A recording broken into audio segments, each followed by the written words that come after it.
Orang pelajar Kolej Vocational Port Dickson berdepan hukuman mati selepas didakwa di Mahkamah Magistrate Port Dickson pada Rabu kerana membunuh bekas teman wanitanya bulan lalu. Ahmad Faisal Omar, 19 tahun, mengangguk faham ketika pertuduhan dibacakan di hadapan magistrate.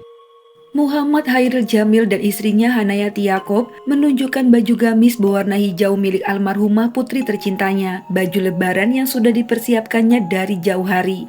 Hairi yang berusia 45 tahun itu menghela nafas panjang karena pikirannya tertuju pada saat putrinya yang bernama Nur Alia Damia Hairi berusia 19 tahun meminta untuk dibelikan gamis berwarna cantik ini.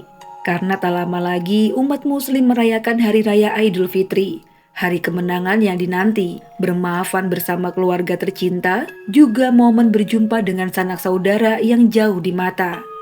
Sayangnya baju ini adalah hadiah terakhir dari Hairi untuk putri yang amat ia banggakan semasa hidupnya, karena peristiwa tragis telah merenggut nyawa Nur Alia.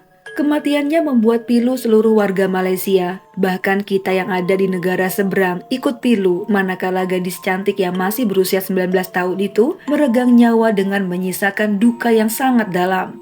Lantas bagaimana tragedi ini bisa terjadi? Kisah ini kuceritakan sebagai pengingat bahwa kejahatan bisa terjadi kapan dan di mana saja, dan membuatku memahami bahwa orang terdekat bisa menjadi sosok pencabut nyawa atau musuh dalam selimut.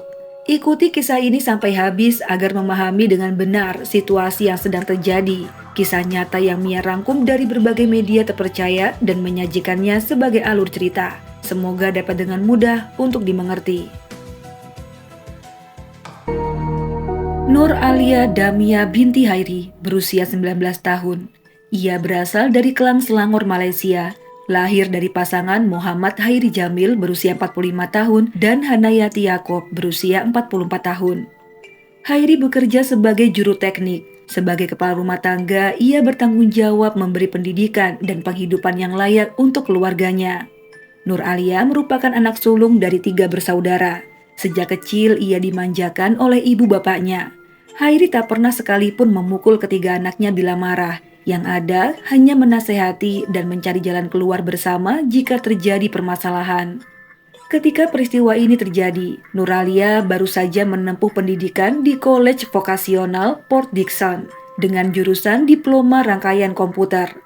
Ia dikenal sebagai remaja yang aktif, ceria, dan mudah bergaul. Sifatnya ini membuatnya memiliki banyak teman, baik di lingkungan rumah maupun di kampus. Ketika masuk semester pertama, Nur Alia meminta izin pada ibu bapaknya agar diperbolehkan untuk menyewa kamar kos yang dekat dengan kampusnya. Tentunya dengan senang hati Hairi mengizinkan, agar anaknya itu bisa fokus dalam belajar dan kelak dapat meraih cita-cita yang ia inginkan. Di kamar kos itulah ia bertemu dengan teman satu kamarnya bernama Ain Zulaika Zamuri. Nur Alia yang sedang beranjak dewasa rupanya tengah menjalin hubungan dengan seorang pria bernama Ahmad Faisal Omar. Usianya juga 19 tahun. Mereka secara sengaja mendaftar ke kampus yang sama namun berbeda jurusan. Kekasihnya itu juga menyewa kamar kos pria yang berjarak kurang lebih 1 kilometer dari kampusnya.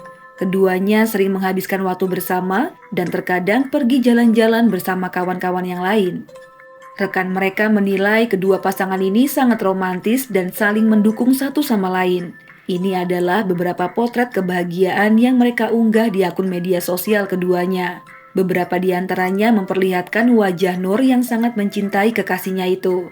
Layaknya anak-anak yang sedang jatuh cinta, wajah keduanya berbinar seolah siap menyambut masa depan yang cerah. Namun sayangnya ada kendala dalam hubungan mereka. Akhirnya keduanya pun memutuskan untuk berpisah. Beberapa waktu kemudian, Ain Zulaika merasakan tanda-tanda keganjilan pada diri Nur Alia. Belakangan ini ia kerap termenung memikirkan sesuatu yang entah mengapa wajahnya nampak lebih suram daripada biasanya. Yang semula mudah tersenyum tiba-tiba tanpa ekspresi. Hingga pada tanggal 24 Mei tahun 2018. Sekitar pukul 9 malam, Nur Alia pamit pada teman satu kamarnya itu untuk berjumpa dengan Ahmad, mantan kekasihnya. Ain Zulaika mengangguk dan menyuruh gadis itu untuk segera pulang. Ketika 1 jam telah berlalu, Ain Zulaika merasa resah karena rekan sekamarnya itu belum juga kembali pulang. Padahal waktu telah menunjukkan pukul 10 malam, ponselnya tak dapat dihubungi. Sebab itulah Zulaika menelpon Ahmad. Ketika pria itu mengangkat teleponnya, Zulaika segera bertanya mengenai keberadaan Nur Alia. Nah, yang bikin terkejut adalah ketika Ahmad Faisal berkata malam itu ia tidak melihat Nur sama sekali. Jawaban ini membuatnya semakin khawatir. Ia tidak pernah merasa dibohongi sekalipun oleh Nur Alia. Sebab itu ia mengajak rekannya yang lain dengan menggunakan sepeda motor. Keduanya mencari keberadaan Nur Alia. Apalagi saat itu, Nur tidak memiliki kendaraan yang dapat dipastikan kepergiannya tadi seharusnya bersama seseorang yang telah menjemputnya.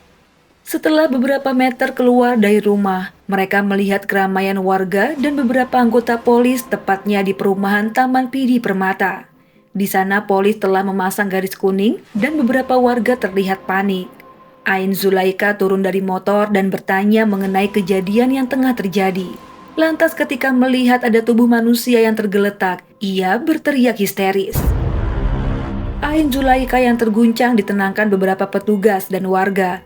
Sambil mengatur nafas, Ain Zulaika berkata bahwa korban adalah teman yang sedang ia cari.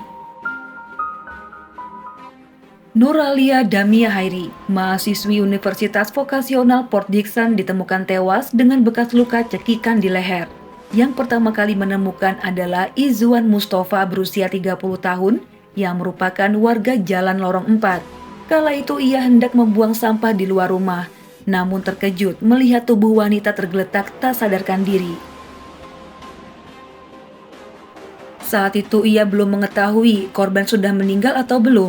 Kemudian ia memanggil polis dan petugas medis. Barulah ketika petugas datang, mereka memastikan bahwa korban telah meninggal dunia akibat dibunuh. Jasad korban dibawa ke rumah sakit Port Dickson untuk diotopsi. Keluarga yang menerima kabar duka ini segera menuju rumah sakit. Hairi dan istrinya tak kuasa menahan tangis, ratapan pilu hati seorang ayah di samping jasad putrinya yang telah membiru. Ia mengajak istrinya untuk mendoakan almarhumah putrinya dan mari kita pun sejenak berkirim Al-Fatihah untuknya. Ruang jenazah di rumah sakit Port Dickson ramai didatangi oleh keluarga korban dan teman kampusnya. Menunggu untuk selesai diotopsi dan rencananya akan segera dibawa pulang ke rumah duka yang berada di Kelang Selangor untuk dimakamkan.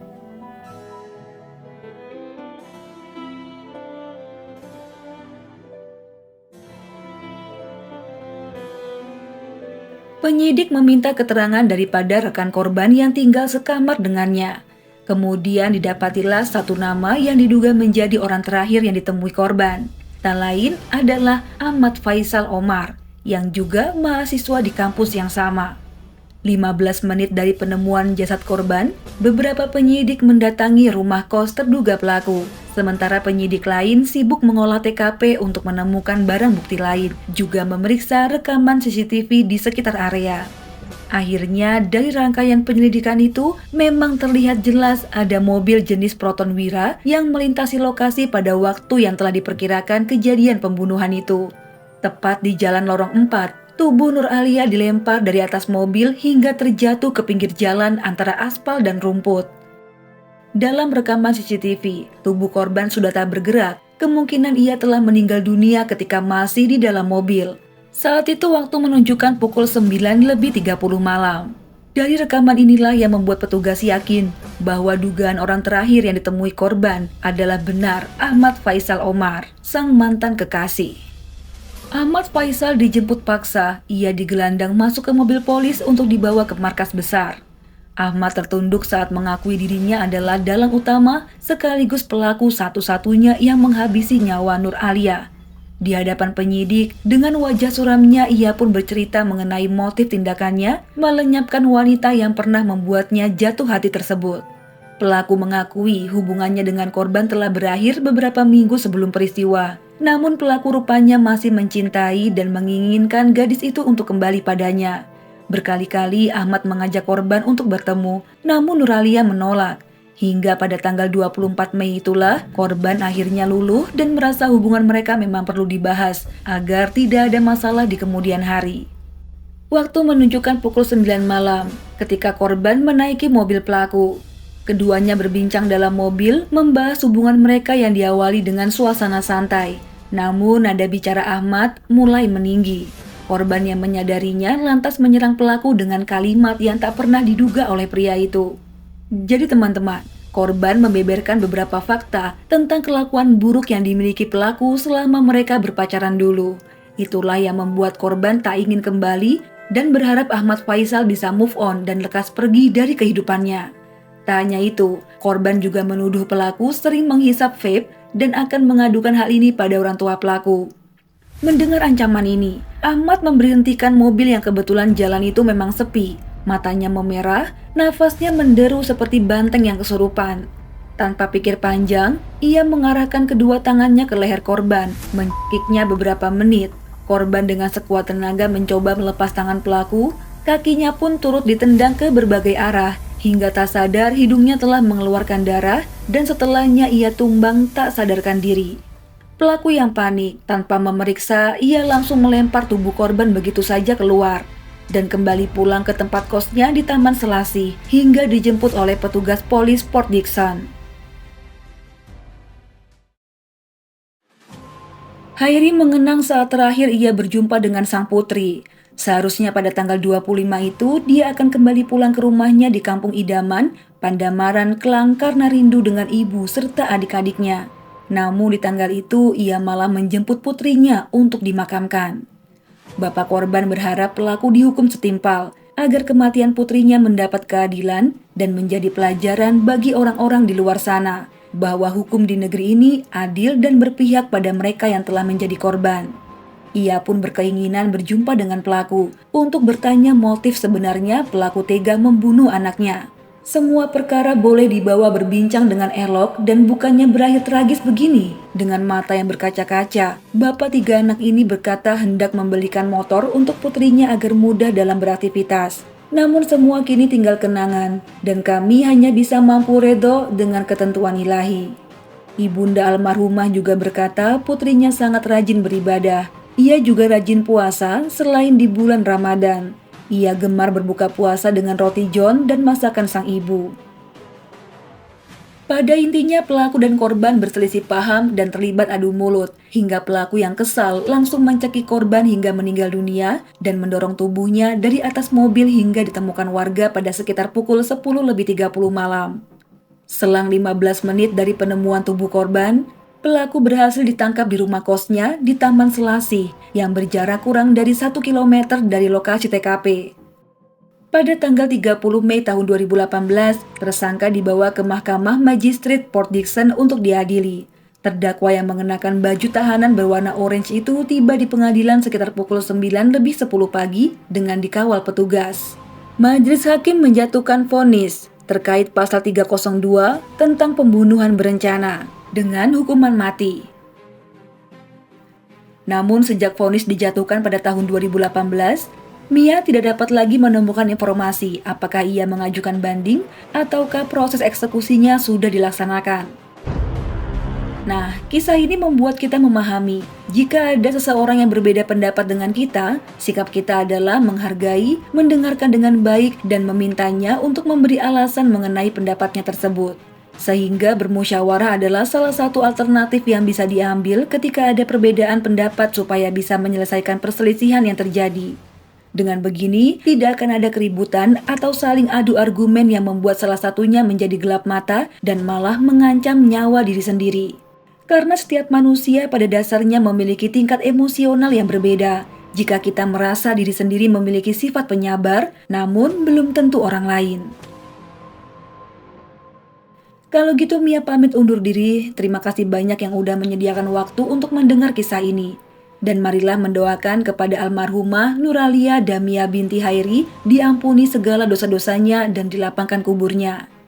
Sampai jumpa di video selanjutnya.